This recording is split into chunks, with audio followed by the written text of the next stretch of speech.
وإن لم تغفر لنا وترحمنا لنكونن من الخاسرين ربنا آتنا في الدنيا حسنة وفي الآخرة حسنة وقنا عذاب النار ربنا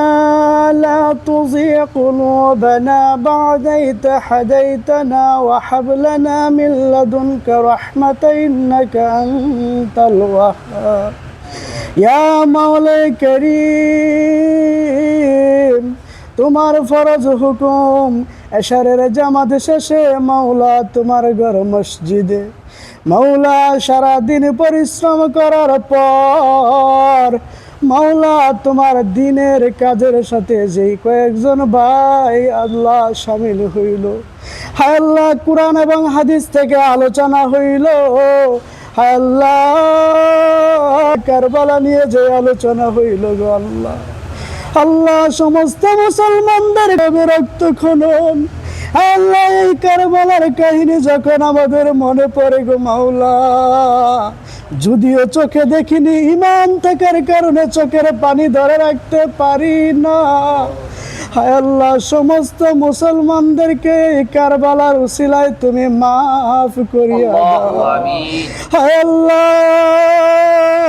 তামাম দুনিয়াতে মুসলমানরা নির্যাতিত নিপীড়িত, হায় আল্লাহ জালিম শাসকদের অত্যাচারে হায় আল্লাহ সমস্ত মুসলমান আজ জর্জরিত গো আল্লাহ, ভারতের জমিনে অসংখ্য তোমার ঘর ভেঙে দেওয়া হচ্ছে, হায় আল্লাহ তোমার দ্বীনি প্রতিষ্ঠানগুলিকে ঘুরিয়ে দেওয়া হচ্ছে,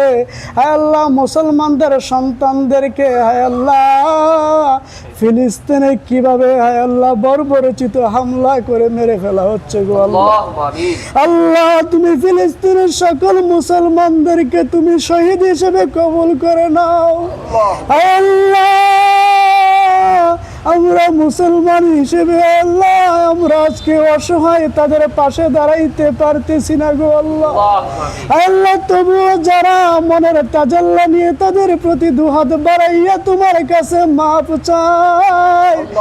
আল্লাহ তোমার কাছে তাদের প্রতি রহমত চায়,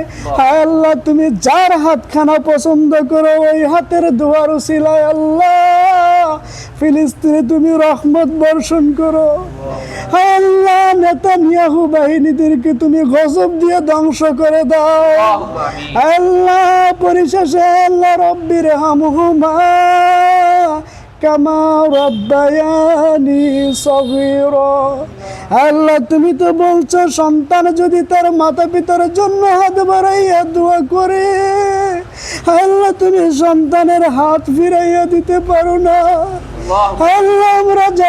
যাদের বাবা মা অন্ধকারময় কবরে শুয়ে আছে